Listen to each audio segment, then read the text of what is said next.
प्रश्नोत्तरी। गुरुवर नमोस्तु। दुष्ट, कठोर और विनम्र व्यक्ति की पहचान क्या है? दुष्ट, कठोर और विनम्र, तो सबको देखने में आता है। वचनों से नम्र बोल रहा है, इसलिए नम्र मत समझना। कई लोग वचनों से इतने विनम्र बोलते हैं लेकिन अंदर से इतने कठोर होते हैं कि उनकी कभी पता चल जाए औकात तो देख ला। बाहर से बहुत अच्छा बोलेंगे, अरे दादाजी, बड़े भैया और ऐसा, पर तो ये भी कहा है तिरछी टोपी मृदुल वाणी बेईमान की यही निशानी। हाँ तो ऐसा कोई वचनों से बात नहीं है, अंतरंग से पता चलता है। जब हमारे ऊपर कभी दुख आता है तो उसके अंदर क्या परिणति होती है, उस समय हम समझ जाते हैं कि ये किस प्रकार का परिणाम कर रहा है और कैसा है। और कठोर व्यक्ति की भी यही पहचान होती है। शब्दों से कठोर है इसलिए कठोर मत समझना, अंतर की कठोरता बहुत। कई लोग बाहर से बड़े कठोर बोलते हैं लेकिन अंदर से बहुत कोमल होते हैं। इनकी परीक्षा तो जब कोई तुम्हारे ऊपर अच्छा बुरा समय आता है तब। एक किसी ने लिखा है युक्ति कि जिंदगी में मुसीबत जरूर आना चाहिए, इससे ये पता चल जाता है कौन हाथ बढ़ा रहा है, कौन हाथ छुड़ा रहा है। क्या कहा? जिंदगी में मुसीबत जरूर आना चाहिए, इससे ये पता चलता है कौन हाथ बढ़ा रहा है और कौन हाथ खींच रहा है। तो जो स्वार्थी होंगे वे हाथ खींच लेंगे और जो निस्वार्थी होंगे वे अपने को उठाने के लिए हाथ बढ़ा देंगे। गुरुवर नमोस्तु। पंचम काल में तत्वों का ज्ञान कैसे संभव है? तत्वों के निर्णय के लिए द्वादशांग की जरूरत नहीं है, सच्चे गुरु की जरूरत है। सच्चा गुरु यदि तुम्हें मिल गया तो तुम्हें द्वादशांग की, तत्व के लिए द्वादशांग चाहिए नहीं। आत्म जुदा पुद्गल जुदा, यही तत्व का सार, बाकी सब इसका विस्तार। सही गुरु मिल जाए, यानी गुरु यानी जिनवाणी भी सही गुरु के द्वारा लिखी हुई हो, वचन भी हो सकता है साथ भी। सच्चा गुरु मिल जाए और उसकी वाणी हमें समझ में आ जाए तो तत्व दृष्टि प्राप्त हो सकती है। तत्व दृष्टि के प्राप्त करने लायक आज जितना साहित्य है, कम से कम तत्व दृष्टि प्राप्त करने के लिए कुंद कुंद स्वामी का पूरा साहित्य पेवर शुद्ध तत्व दृष्टि का कथानक है। पूज्यवर समंत भद्र महाराज का साहित्य पूरा भेद विज्ञान की तत्व दृष्टि देने वाला है। चरणान योग का मूलाचार आपके समंत भद्र का श्रावकाचार आपके गृहस्थ जीवन की तत्व दृष्टि और मुनि जीवन की तत्व दृष्टि देने वाला है। आपके पास दो अनुयोग हैं आपको तत्व दृष्टि पाने के लिए, एक चरणान योग और एक द्रव्यान योग। कर्म सिद्धांत आपको समझ में आए तो ठीक, न्याय आपको समझ में आए तो ठीक, प्रथमान योग आपको पढ़ सके तो ठीक।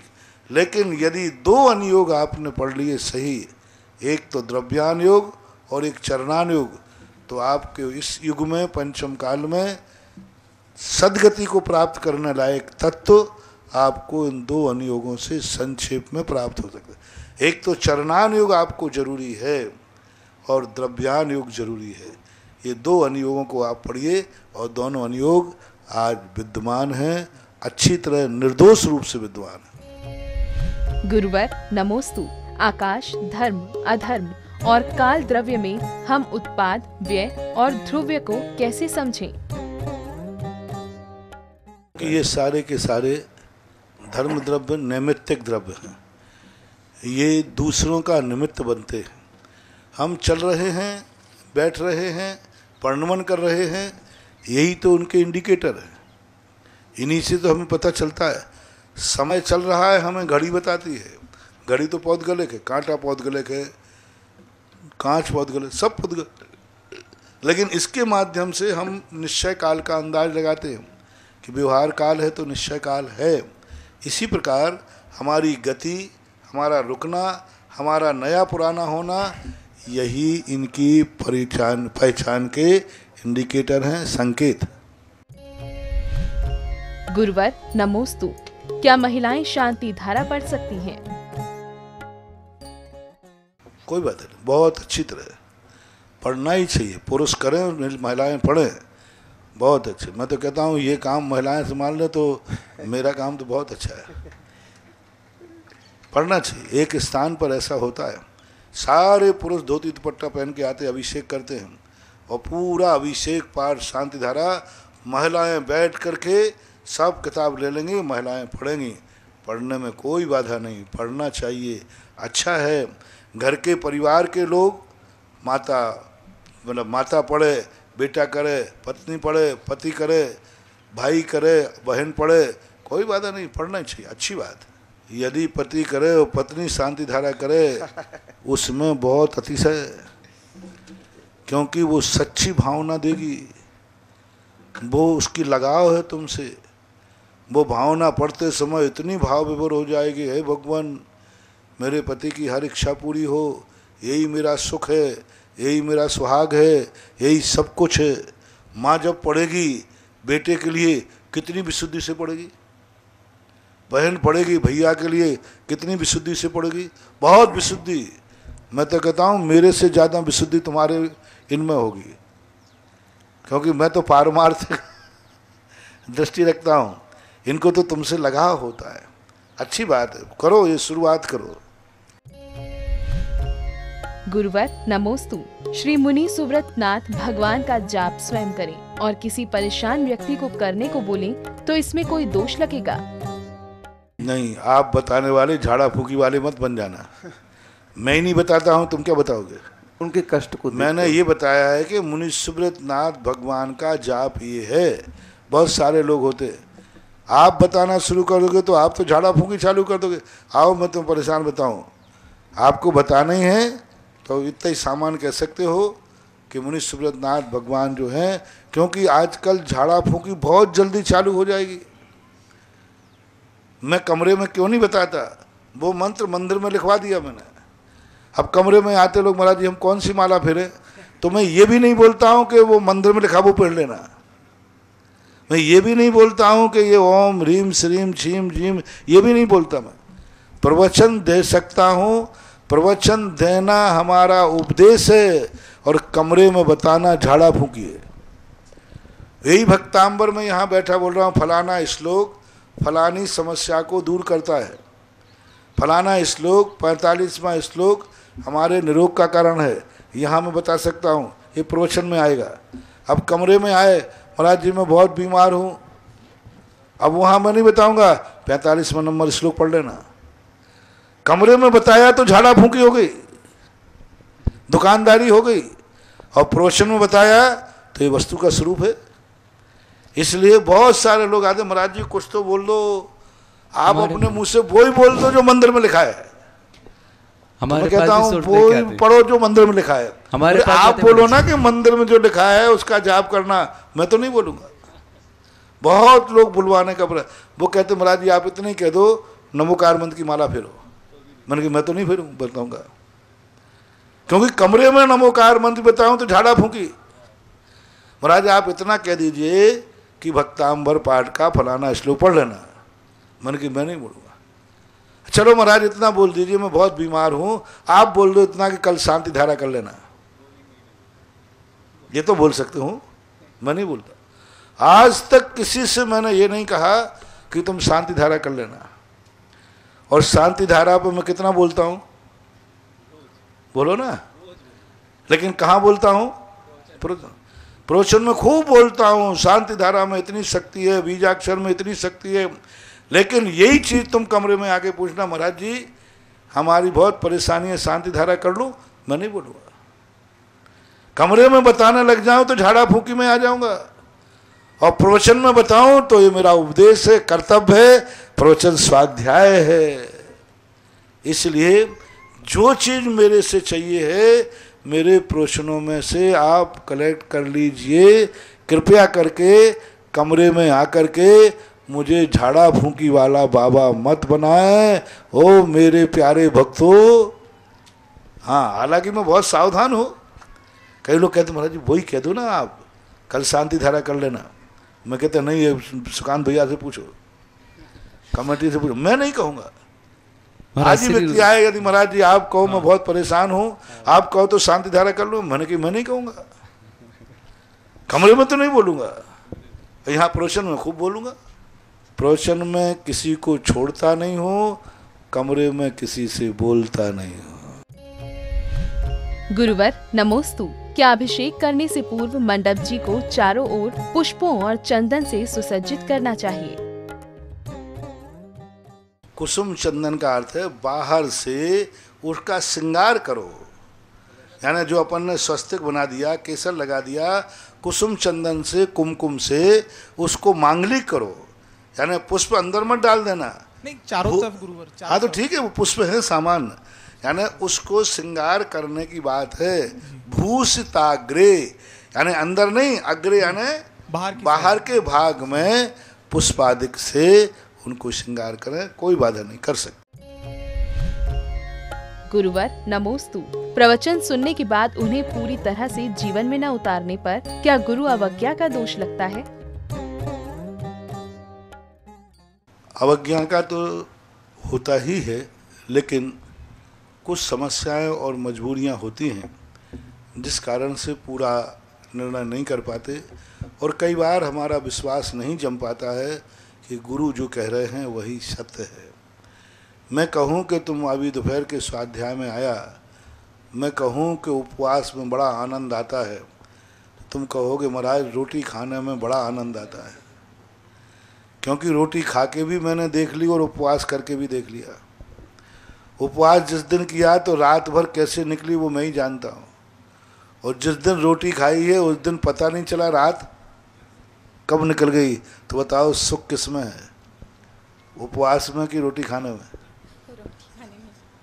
तो कई बार अनुभव और गुरु की वाणी दोनों विपरीत निर्णय देती हैं, तो फिर वहाँ बात मानने की तैयार नहीं हो पाता व्यक्ति।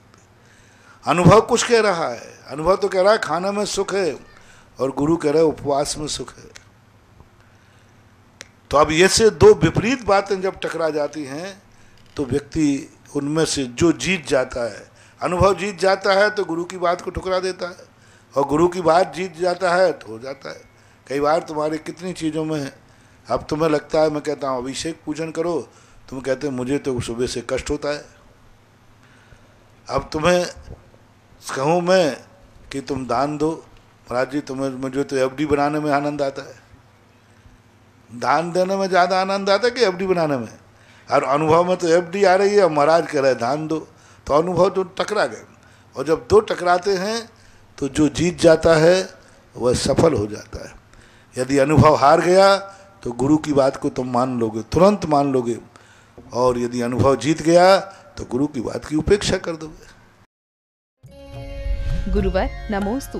धन कमाने के कारण मंदिर के नियम में अंतराल आता है और मंदिर के नियम के कारण धनार्जन बाधित होता है।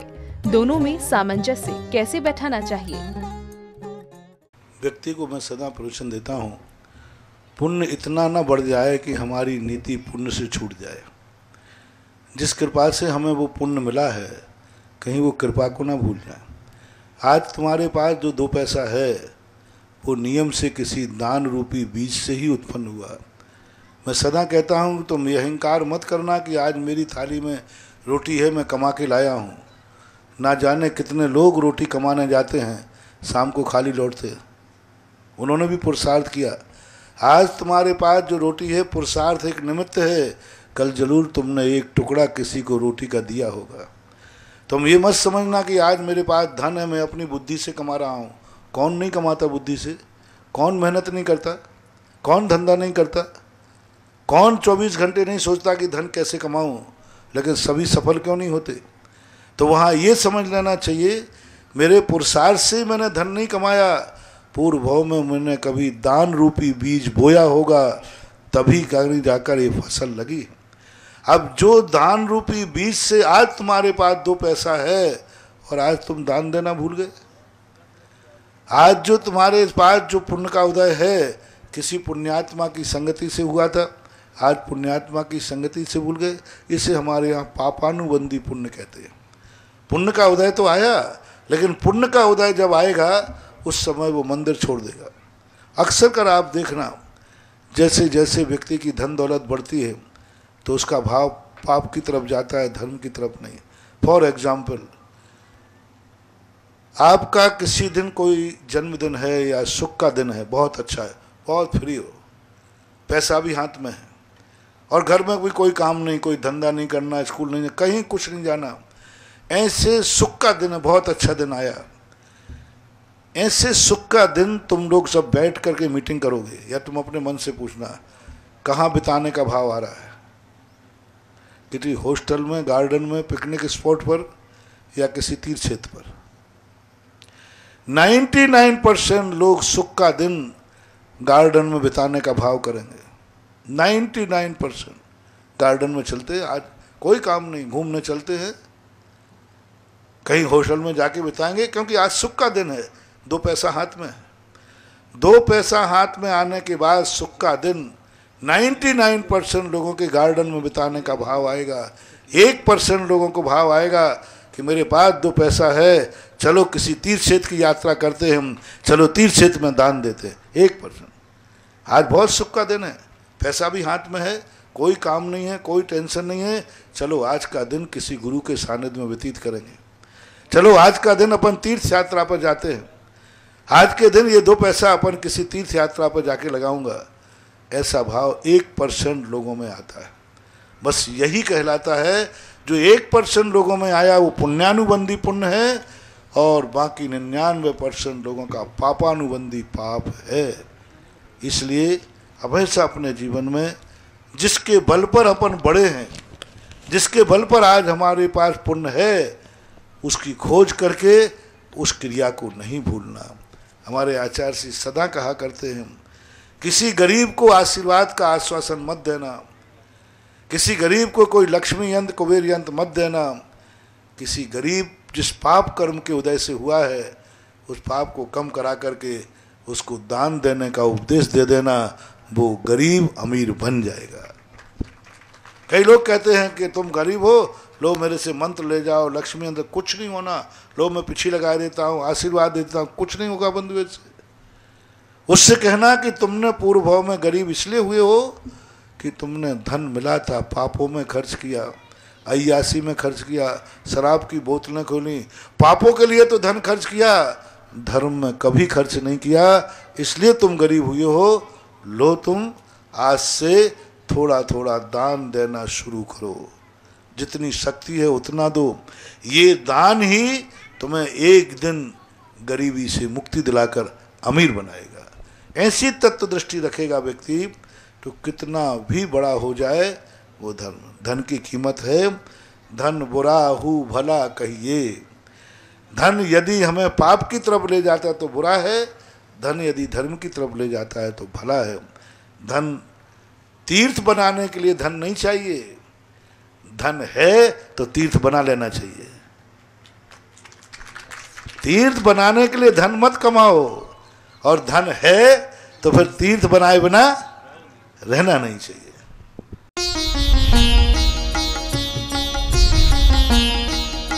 सुधा प्रश्नोत्तरी।